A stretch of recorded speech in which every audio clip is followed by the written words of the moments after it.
જુઓ હવે આપણે નવી થિયરી ચાલુ કરીએ છીએ કે હાઇડ્રોજનના રેખા વનપટની સમજૂતી આપો. હવે હાઇડ્રોજનના રેખા વનપટ એટલે હાઇડ્રોજન વિશે આપણે આગળ થિયરી જોઈ ગયા. તો હાઇડ્રોજનના રેખા વનપટની અહીંયા આપણે સમજૂતી આપવાની છે. તો હાઇડ્રોજન માટે રેખા વનપટ એટલે કે એચ પરમાણુના રેખા વણપટ ને બોહરના નમૂનાનો ઉપયોગ કરીને આપણે સમજાવી શકાય. એટલે કે હાઇડ્રોજન પરમાણુના રેખા વનપટને બોહરના નમૂનાનો આપણે ઉપયોગ કરીને એનો જથ્થાત્મક રીતે એને આપણે સમજાવી શકાય. એટલે કે બોહરના નમૂનામાં આપણે એની અભિધારણા બે આપણે જોઈ હતી કે બોહરના નમૂનાની અભિધારણા બે મુજબ અભિધારણા બે આપણને શું હતું એમાં કે એમાં બે પ્રકારની શક્તિ ધરાવતી કક્ષકો હતી. એટલે કે એનઆઈ અને એનએફ. એટલે કે નીચી ઉર્જા ધરાવતી અને એક ઊંચી ઉર્જા ધરાવતી. એટલે કે બે કક્ષકો હતી અથવા બે સ્તર હતા. એટલે કે એમાં આપણે જોઈએ તો અભિધારણા બેમાં આપણે જોયું કે જ્યારે ઇલેક્ટ્રોન નીચા ક્વોન્ટમ આંક કે જ્યારે ઇલેક્ટ્રોન નીચા ક્વોન્ટમ આંક એટલે આપણે નીચા ક્વોન્ટમ આંકને N1 કહેતા હતા અથવા એને કહેવામાં આવશે NI. I એટલે ઇનિશિયલ એટલે કે પ્રારંભિક કહેવાશે. એટલે NI ધરાવતી કક્ષામાંથી જ્યારે તે ઉર્જા મેળવીને ઊંચા મુખ્ય ક્વોન્ટમ આંક એટલે ઊંચી ઉર્જા ધરાવતો ક્વોન્ટમ આંક એને NF કહીશું. F એટલે કે ફાઇનલ અવસ્થા એટલે કે અંતિમ અવસ્થા. એટલે NF ધરાવતી કક્ષામાં સંક્રમણ પામે છે. સંક્રમણ એટલે કે ઉપર જાય છે ત્યારે તે ઉર્જાનું ચોક્કસ જથ્થામાં જાય છે ત્યારે તે ઉર્જાનું ચોક્કસ જથ્થામાં એટલે કે ચોક્કસ જથ્થો હોય એટલે ક્વોન્ટીકૃત ઉર્જા કહેવાશે. એટલે ચોક્કસ જથ્થામાં એટલે ચોક્કસ જથ્થાનું તે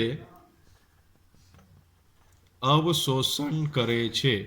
એટલે ચોક્કસ ઉર્જા તે મેળવે છે અને તે ઊંચો મુખ્ય ક્વોન્ટમ આંક ધરાવતી કક્ષામાંથી જ્યારે હવે તે શું કરશે કે જ્યારે તે ઊંચો ક્વોન્ટમ આંક ધરાવતી કક્ષામાંથી નીચો ક્વોન્ટમ આંક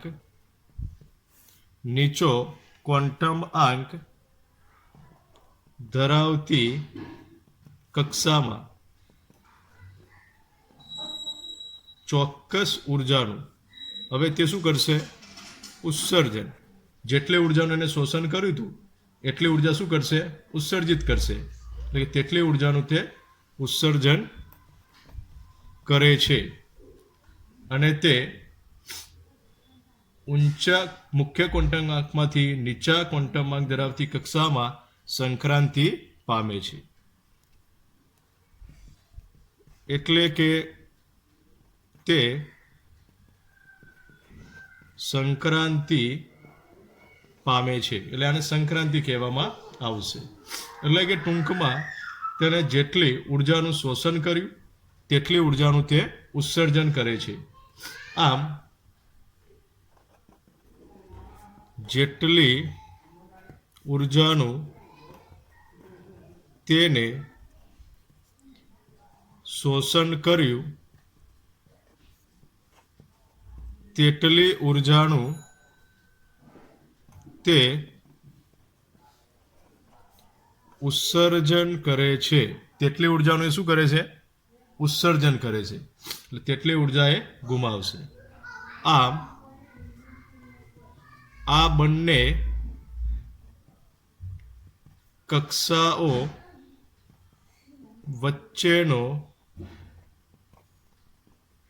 ઉર્જાનો તફાવત આપણે આ પ્રમાણે દર્શાવી શકાય કે ઉર્જાનો તફાવત એને કહેવાશે ડેલ્ટા ઈ. તો ડેલ્ટા ઈ બરાબર કહેવાશે EF માઇનસ EI. એટલે આપણે આ પ્રમાણે દર્શાવીએ એને. આ નીચી શક્તિ ધરાવતી છે એને આપણે કહીશું EI. આ ઊંચી છે, અંતિમ અવસ્થા છે, એને કહેવામાં આવશે EF. હવે શું કરશે? તો શરૂઆતમાં જ્યારે આ ઇલેક્ટ્રોન EI નીચી શક્તિ ધરાવતી કક્ષામાં છે તો ત્યારે તે ઉર્જાનું શોષણ કરીને ઉપર જશે. એટલે કે તે hν જેટલી ઉર્જાનું તે અવશોષણ કરે છે. એને કહેવાશે અવશોષણ. હવે તે તેટલી જ ઉર્જાનું ઉત્સર્જન કરીને નીચે આવશે. એટલે કે એને જેટલી ઉર્જાનું શોષણ કર્યું તેટલી જ ઉર્જાનું તે ઉત્સર્જન કરે છે. એટલે hν જેટલી ઉર્જાનું ઉત્સર્જન કરીને એ નીચે, એટલે NI. આ NI છે એટલે એને આપણે શરૂઆત કહેવાશે, શરૂઆતની ઉર્જા E. અને NF એટલે એને કહેવામાં આવશે અંતિમ, એટલે કે ફાઇનલ અવસ્થાની ઉર્જા તરીકે એને ઓળખવામાં આવે છે. હવે આ બંનેનો તફાવત જે થયો તેને કહેવામાં આવે છે ડેલ્ટા ઈ. તો ડેલ્ટા ઈ બરાબર કહેવાશે EF minus EI. EF minus EI. હવે આ ઉર્જાનો તફાવત છે ડેલ્ટા ઈ બરાબર EF માઇનસ EI.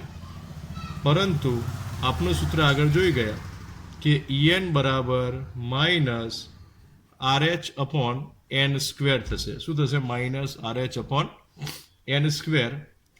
હવે આ En ની કિંમત આપણે આ ડેલ્ટા ઈ એ સૂત્ર સાથે આપણે જોડીએ તો શું લખાશે? ડેલ્ટા ઈ બરાબર En, nની જગ્યાએ EF અને EI. તો અહીંયા લખાશે minus RH upon n square. અહીંયા લખાશે minus RH upon n square F લખાશે. શું લખાશે? n square F minus RH. આ કૌંસમાં લખી દઈશું. અને માઇનસ ત્યાં લખાશે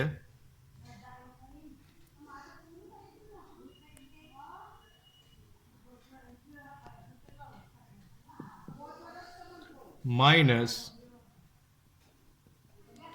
RH upon n square I. આ પ્રમાણે થશે. હવે આમાં આપણે કિંમત મૂકી કે minus RH upon n square F minus કૌંસમાં minus RH upon n square I. હવે આ માઇનસ માઇનસ શું થવાનું? પ્લસ થશે. એટલે અહીંયા લખાશે માઇનસ RH એટલે રીડબર્ગ અચળાંક છે. n square F minus minus plus એટલે RH upon n square I થશે આ પ્રમાણે. બરાબર. હવે આપણે RH ને કોમન લઈશું એટલે બહાર કાઢીશું. એટલે RH બરાબર હવે પ્લસ વાળું પદ આપણે આગળ લઈશું એટલે RH અને 1 upon n square I. 1 upon n square I. અને આ માઇનસ ચિહ્ન છે તો આવશે minus 1 upon n square F. આ પ્રમાણે લખાશે. હવે ડેલ્ટા ઈ બરાબર હવે આપણે અહીંયા RH ની વેલ્યુ મૂકી દઈશું, કિંમત. RH ની કિંમત આપણે જાણીએ છીએ કે RH ની કિંમત કેટલી છે રીડબર્ગ અચળાંકની. આ ખાસ યાદ રાખવાનું. આ MCQમાં પણ પૂછાઈ શકે. તો રીડબર્ગ અચળાંક RH ની કિંમત છે 2.18 ગુણ્યા 10⁻18. જો અહીંયા પણ 18 છે, અહીંયા પણ 18 છે, એટલે યાદ રહી જાય એવી કિંમત છે. 2.18 ગુણ્યા 10⁻18. આ માઇનસ ખાસ યાદ રાખવું. કૌંસમાં 1/n² i minus 1/n² m થશે. આ પ્રમાણે આ RH ની કિંમત મૂકી અને RH નું એકમ શું છે? જૂલ. તો અહીંયા લખવામાં આવશે જૂલ. તો આ પ્રમાણે લખાશે. હવે અહીંયા NI એટલે આપણે જાણીએ છીએ કે પ્રારંભિક ઉર્જા છે અને NF એટલે અંતિમ. તો અહીંયા આપણે સાઈડમાં લખી શકાય કે જ્યાં NI એટલે શું? તો પ્રારંભિક અથવા શરૂઆતની કક્ષા અને NF બરાબર એને કહેવામાં આવશે અંતિમ કક્ષા કહેવાશે. અને RH બરાબર આપણે જાણીએ છીએ કે રીડબર્ગ અચળાંક છે. શું છે તે? રીડબર્ગ અચળાંક. એટલે અહીં સુધી આપણને આ પ્રમાણે ડેલ્ટા ઈમાં આપણે કિંમત ડેલ્ટા ઈ બરાબર આ પ્રમાણે આપણને સમીકરણ પ્રાપ્ત થયું. તેમાં આપણે NI અને NF ની કિંમત જાણતા હોઈએ તો એ આપણે લખી શકાય એક્ઝામ્પલમાં. હવે ઉર્જા ફેરફાર જે થયો આ ડેલ્ટા ઈ ઉર્જાનો ફેરફાર, તો આ ઉર્જા ફેરફારને આપણે વિકિરણની આવૃત્તિ એટલે વિકિરણની આવૃત્તિ સાથે પણ તેને સરખાવી શકાય. આ ઉર્જા ફેરફારને આપણે વિકિરણની આવૃત્તિ સાથે પણ સરખાવી શકાય. તો એની સાથે આપણે સરખાવીએ તો લખાશે ડેલ્ટા ઈ બરાબર h ન્યુ એટલે વિકિરણની આવૃત્તિ. આ h પ્લાન્ક અચળાંક, આ ન્યુ એટલે આવૃત્તિ. હવે એમાંથી ન્યુને આપણે કરતા બનાવીએ તો ન્યુ બરાબર લખાશે ડેલ્ટા ઈ અપોન h. આ પ્રમાણે થયું. તો ડેલ્ટા ઈ ભાગ્યા h બરાબર. હવે કિંમત મૂકી દો આપણે. આ ડેલ્ટા ઈ બરાબર આપણને શું પ્રાપ્ત થયું હતું? આ RH અને આ 1/n² i minus 1/n² m. તો લખાશે ડેલ્ટા ઈ બરાબર અહીંયા લખાશે RH અને ભાગ્યા આ h નો h અને કૌંસમાં 1/n² i minus 1/n² m. આ પ્રમાણે થયું.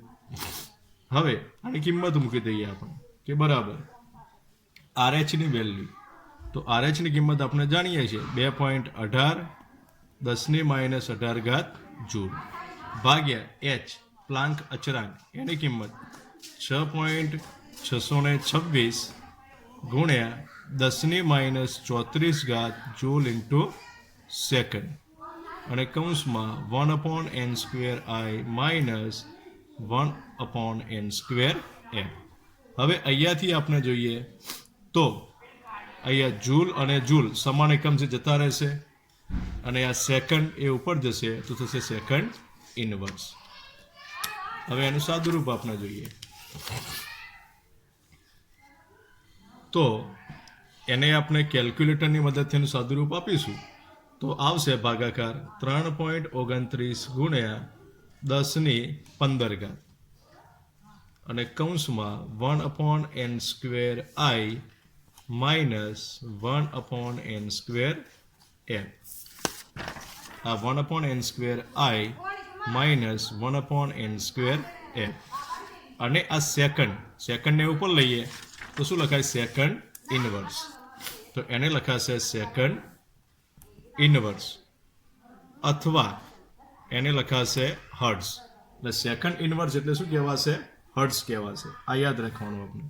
એટલે સેકન્ડ ઇનવર્સ અથવા એને કહેવાશે હર્ટ્ઝ કહેવાશે. તો આ રીતે આપણે આવૃત્તિ એ શોધી શકાય. ત્યારબાદ આ સૂત્રને આપણે તરંગ સંખ્યા એટલે કે આ સૂત્રને આપણે તરંગ સંખ્યા ના પર્યાયમાં પણ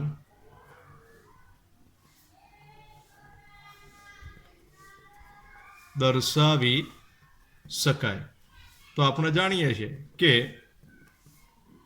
તરંગ સંખ્યા બરાબર આવૃત્તિ બાય c એટલે આવૃત્તિ ભાગ્યા સી થશે. તરંગ સંખ્યા કિંમત આપણને પ્રાપ્ત થઈ છે કે અહીંયા લખશું 3.29 એટલે કે મૂકી શકાય. એટલે RH ભાગ્યા H અને આ સી નો સી અને કૌંસમાં 1/n² I minus 1/n² F બરાબર. હવે આ જે કિંમત છે RH/H એની કિંમત આટલાની કિંમત સાદુરૂપ આપણે આપ્યું 3.29 એટલે એની જગ્યાએ લખાય 3.29 ગુણ્યા 10⁻15 સેકન્ડ ઇનવર્સ ભાગ્યા. હવે અહીંયા આ સી એટલે પ્રકાશનો વેગ તો એ થશે 3 ગુણ્યા 10⁸ મીટર પ્રતિ સેકન્ડ એટલે મીટર ઇન્ટુ સેકન્ડ ઇનવર્સ લખાશે.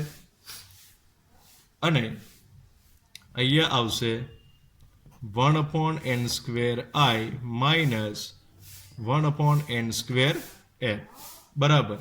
હવે આનું આપણે સાદુરૂપ આપીશું તો હવે આ સેકન્ડ ઇનવર્સ તો જતા રહેશે અને આનું તમે સાદુરૂપ આપશો તો એનો જવાબ આવશે 1.09677 ગુણ્યા 10�7 થશે અને કૌંસમાં 1/n² I minus 1/n² F અને એકમ કયો આવે છે મીટર. હવે મીટર ઉપર જાય તો શું લખાય મીટર ઇનવર્સ. તો આ પ્રમાણે આપણને તરંગ સંખ્યા શોધવા માટેનું સૂત્ર આપણને પ્રાપ્ત થશે. તો આ રીતે આપણે તરંગ સંખ્યા પણ દર્શાવી શકાય. આમ આના ઉપરથી આપણે કહી શકીએ કે આની બે કિંમતો અહીંયા આપણને પ્રાપ્ત થાય છે. તો એક આવે છે n² I અને બીજી આવે છે n² F. તો એ બંનેની તુલના આપણે કરીએ કે જો NF greater than NI હોય શું હોય તો NF greater than NI એટલે NI કરતાં NF ની કિંમત એ કેવી હોય મોટી હોય. એટલે NF greater than NI હોય NF greater than NI હોય તો ઉર્જા શોષાય છે. શું થાય છે ઉર્જાનું શોષણ થાય છે.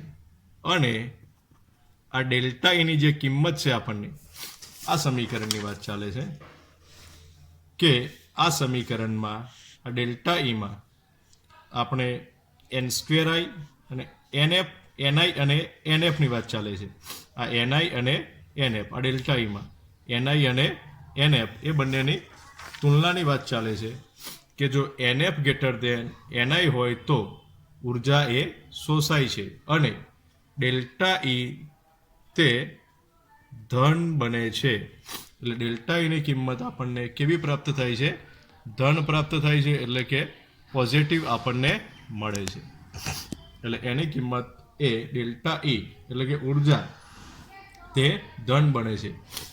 આથી અવશોષણ વનપટ આપણને મળે છે. આથી કયો વનપટ આપણને મળે છે તો આથી અવશોષણ વનપટ મળે છે. અને જો NI greater than NF હોય એટલે NI આનાથી બિલકુલ વિરુદ્ધ એટલે NI greater than NF હોય તો ઉર્જા શું થશે અહીંયા શોષાતી હતી તો અહીંયા ઉર્જા શું થશે મુક્ત થાય છે. અને ડેલ્ટા ઈની જે કિંમત છે એ આપણને ધનની જગ્યાએ કેવી પ્રાપ્ત થશે ઋણ મળે છે. એટલે કે આથી અવશોષણની જગ્યાએ હવે શું થશે આથી ઉત્સર્જન થાય છે. એટલે કે જે વનપટ મળે છે એ વનપટ કેવો મળશે ઉત્સર્જન વનપટ મળશે. આમ આ ઉપરાંત આપણે જોઈએ તો અવશોષણ કે ઉત્સર્જન વનપટમાં મળતી દરેક રેખા આપણને સૂચવે છે કે હાઇડ્રોજન પરમાણુમાં કોઈ ચોક્કસ સંક્રાંતિ થતી હોવી જોઈએ. આમ હાઇડ્રોજન વાયુના નમૂનામાં હાઇડ્રોજન પરમાણુની સંખ્યા આપણે જોઈ કે ઘણી મોટી હોય છે. આથી જુદી જુદી શક્ય સંક્રાંતિઓ તેમાં સંભવી શકે છે. જેમ કે તેને આપણે E1 થી EX વડે આપણે દર્શાવી શકાય. એટલે કે EX એટલે કે આપણે કહી શકાય કે x બરાબર 1 2 3 4 5 6 7 8 ઇન્ફિનિટી હોઈ શકે. આમ આથી મોટી સંખ્યામાં આપણને વનપટ રેખાઓ મળે છે. આમ આ વનપટમાં રહેલી રેખાઓની તેજસ્વિતા અથવા તીવ્રતા એ સમાન તરંગ લંબાઈ અને અવશોષણ કે ઉત્સર્જન પામેલા ફોટોનની સંખ્યા ઉપર આધાર રાખે છે. એટલે આટલું તમે લખો તો આ હાઇડ્રોજન રેખા વનપટની સમજૂતી અહીંયા પૂર્ણ થાય છે. તો આ રીતે આપણે